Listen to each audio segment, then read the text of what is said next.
Orang non-Islam dia coba untuk melemahkan umat Islam, untuk dimurtadkan. Ada satu kelompok namanya Christian Green. Dia orang Arab, Christian Green ini, tapi orang Arab yang beragama Kristen. Di Arab Saudi itu, kota Riyadh, ada 2 juta orang non-Muslim. Kristen ada 1 juta orang, orang Yahudi ada ratusan ribu, yang sejak zaman dulu-dulu dia sudah ada di situ. Jadi di Riyadh, ibu kota Arab Saudi, banyak orang Kristen, banyak juga orang Yahudi. Kalau orang Arabnya aja memang 17 juta orang, 17 juta. Tapi ada 2 juta orang non-Muslim di Riyadh, bukan di Mekah ya, di Riyadh.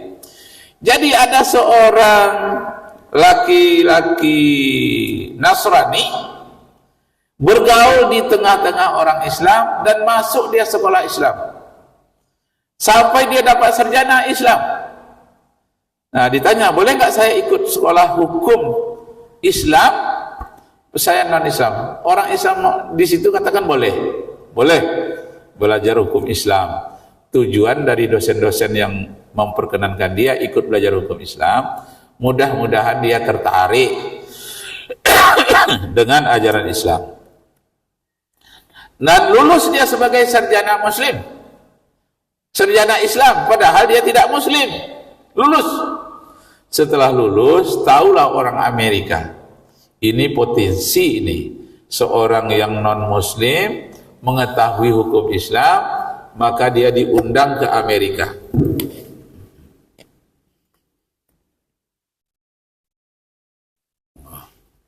Oh, teriak.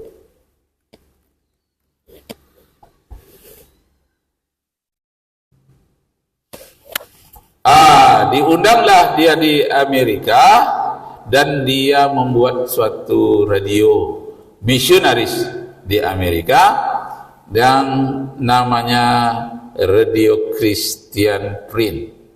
Dia fasih berbahasa Arab, fasih pula lah berbahasa Inggris. Jadi setiap hari dia katakan, ayo orang Muslim, mana telepon saya, mari kita berdialog, berdebat. Nah, saya catatlah di antara yang diungkapkan oleh si Christian Print itu ada 10. Apa katanya?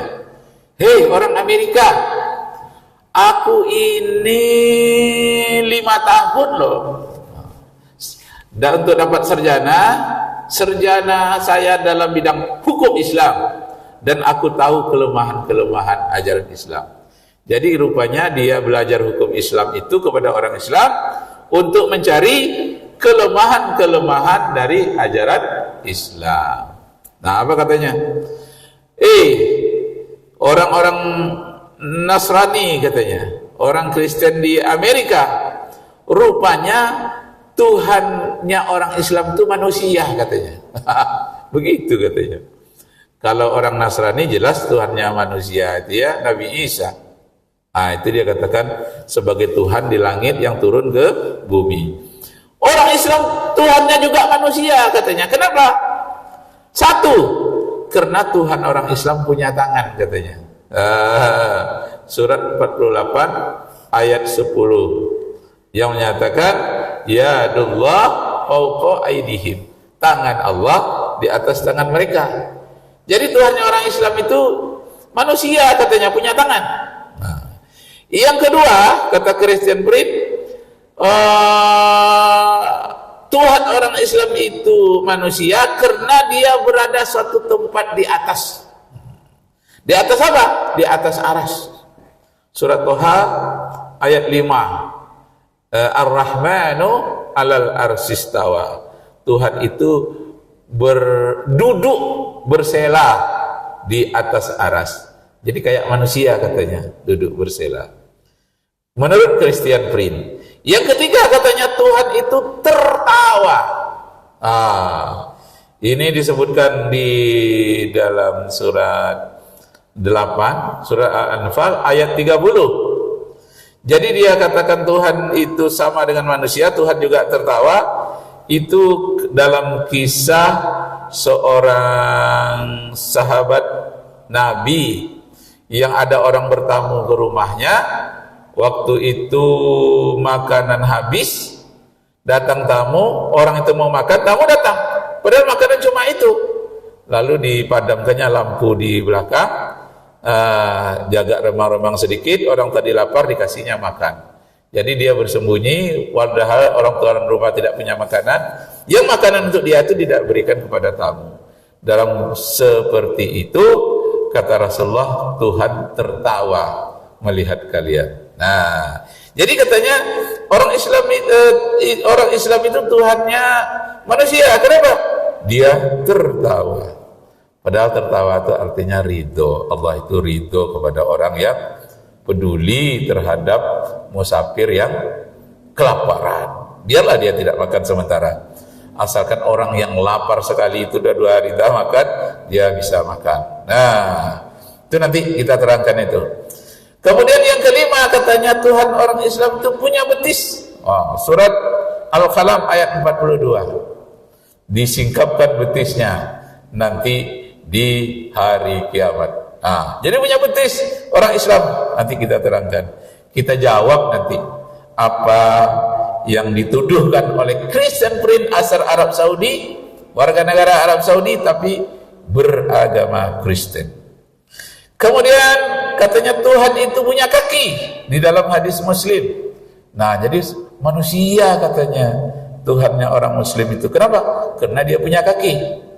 Yang ketujuh, katanya Tuhan orang Islam itu turun seperti manusia turun tangga. Kata Ibnu Taimiyah, memang turun seperti saya turun dari mimbar, turun ke bawah. Nah, kalau begitu Tuhan orang Islam itu manusia, kata Christian Prince. Yang kedelapan, katanya Tuhan itu punya arah. Sama dengan kita dalam masjid ini, ada arah ke kiri, ke kanan, ke atas, ke bawah. Dia punya arah, jihad namanya, jihad di dalam bahasa Arabnya, karena dia orang Arab. Kemudian katanya yang kesembilan, Tuhan orang Islam itu manusia karena dia bersifat lupa.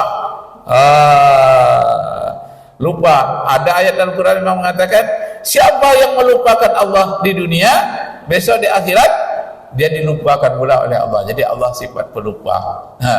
Nanti kita jawab juga ya dari Christian Prince. Ini ujian untuk para ustadz ini untuk menjawabnya. Kalau orang awam tidak tahu ayat-ayatnya secara detail. Terakhir yang ke-10, katanya Tuhan orang Islam itu kejam. Kenapa? Menyesatkan orang kerjanya. Wa may yudlil fala hadiyalah. Siapa yang disesatkan oleh Allah, dia tidak dapat hidayah. Ini ujian luar biasa nih. Melalui radio misionaris di Amerika katanya nanti akan dikembangkan di Indonesia. Mari telepon saya, mana orang Islam? Dia menguasai hadis, menguasai ayat Al-Quran, tapi dia tak beriman kepada Al-Quran. Itulah orang-orang yang selalu diincar oleh misionaris, dibayar dengan bayaran besar oleh Amerika dan Inggris. Nah, kita jawab nanti permintaan hormat, karena waktu kita sudah sampai ya. Kita jawab dalam sambungan berikutnya, hari-hari berikutnya. Sekian, terima kasih. Arju minkum afwan in wajadtum fiha khata'at. Wabillahi taufiq wal hidayah. Wassalamualaikum warahmatullahi wabarakatuh. Ada Ustaz. Kemana tadi? Oh, ke dalam aja. Iyalah. Alhamdulillah, terima kasih kepada mudah-mudahan manfaat kita semua. Amin. Assalamualaikum warahmatullahi wabarakatuh. Waalaikumsalam warahmatullahi wabarakatuh. Ada saja. Terima kasih.